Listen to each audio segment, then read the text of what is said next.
Bismillahirrahmanirrahim. Assalamualaikum warahmatullahi wabarakatuh.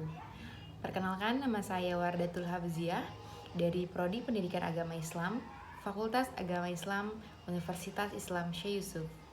Di sini saya akan membahas tentang sejarah pendidikan Islam pada masa Khulafaur Rasyidin, yaitu pada periode Umar bin Khattab. Untuk memenuhi tugas EKT 2, mata kuliah Sejarah Pendidikan Islam dengan dosen pengampu Pak Muhammad Asep Rahmatullah SPDI MPDI.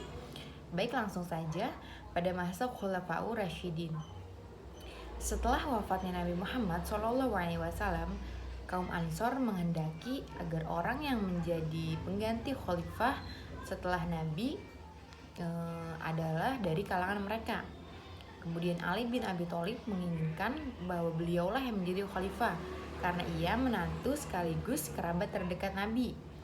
Namun sebagian besar kaum muslimin menginginkan Abu Bakar. Kemudian dipilihlah Abu Bakar sebagai khalifah pertama. Kemudian untuk khalifah kedua yaitu Umar bin Khattab, dan khalifah yang ketiga Utsman bin Affan, dan yang khalifah yang terakhir yaitu Ali bin Abi Thalib. Para khalifah tersebut memusatkan perhatiannya pada pendidikan Islam, syiar agama, dan kokohnya agama Islam.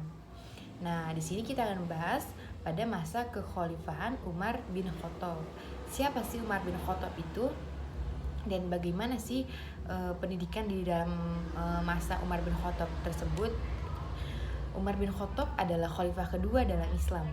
Ia merupakan satu di antara tokoh-tokoh besar dalam sejarah Islam. Ia terkenal dengan tekad dan kehendaknya yang sangat kuat, cekatan, dan memiliki karakter yang berterus terang.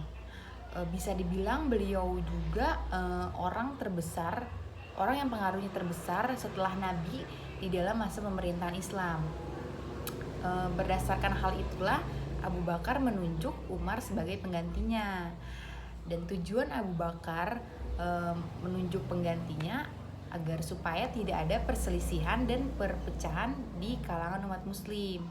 Dan kebijakan Abu Bakar tersebut diterima di masyarakat. Umar terkenal sebagai sahabat Nabi, ijtihad di dalam fikihnya bagus. Maka dari itulah Umar yang menggantikan khalifah setelah Abu Bakar. Dalam hal pendidikan, Umar membentuk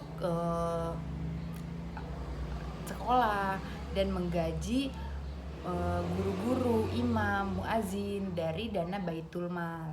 Nah, berkaitan dengan usaha pendidikan Islam tersebut, Umar bin Khattab pula mengangkat dan menunjuk guru-guru yang ada di daerah yang ditaklukkannya untuk mengajarkan isi Al-Quran dan memberikan ajaran agama Islam kepada penduduk yang baru masuk Islam. Karena pada saat itu negara Islam sudah berkembang, sudah tersebar luas, bukan hanya di Jazirah Arab aja. Dan pusat pemerintahan Islam dan pusat pendidikan Islamnya pun bukan hanya di kota Madinah saja, sudah tersebar luas di kota-kota besar seperti kota Mekah dan Madinah, di Hijaz, kemudian kota Bashrah dan Kufah di Irak, kemudian kota Damsyik dan Palestina di Syria, dan kota Fustat di Mesir. Nah, sudah tersebar luas di kota-kota besar.